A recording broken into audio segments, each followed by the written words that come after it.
Hey everyone. So I just want to do a quick video introduction. I apologize for the YouTube video. Canvas was giving me some issues and kept freezing me.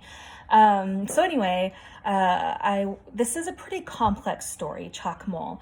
So I wanted to give you guys just kind of a primer for what we'll be reading. So the way this story is structured is that we have a narrator, and then we have these words by Filiberto, but they're through his journal. So anytime you see quote marks, these are excerpts from his journal.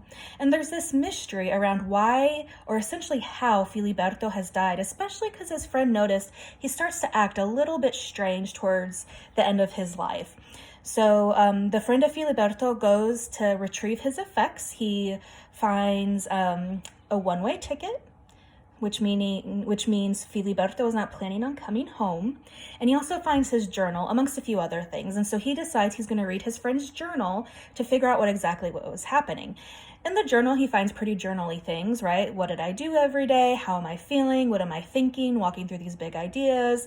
Some things that he does establish. So there's all of a sudden this connection between indigenous Aztecan religions in Mexico and the Catholicism practiced in Mexico. And so through these writings, we find out that the friend of Filiberto thinks that it makes sense that Catholicism works in Mexico because both Catholicism and Aztecan religion requires sort of this blood sacrifice, right? So for Catholicism, this bloodied Christ on a cross, if you've been in a Catholic church, you notice this is often the representation we find, right, is Christ crucified.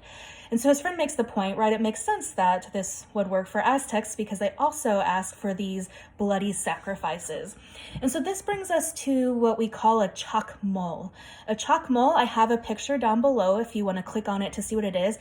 It's basically a receptacle to receive the sacrifice, but it looks like a human with like a bowl kind of on their belly or maybe on their chest that receives whatever the sacrifice may be. It could be precious feathers, precious stones, it could be incense, or it could also be blood, or perhaps even a heart.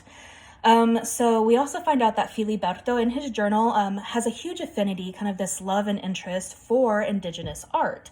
So he is a big collector. He eventually finds a Chac Mool, so he's going to go and visit it. He has some doubts as to whether it's truly authentic or not, but nonetheless, he buys it, brings it home, and puts it in his basement.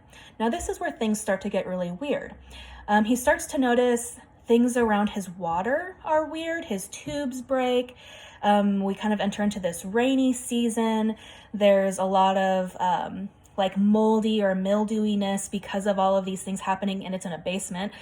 So the rock that makes up the Chac Mool when he starts to scrape off this mold and mildew, realizes, oh, it's getting kind of soft.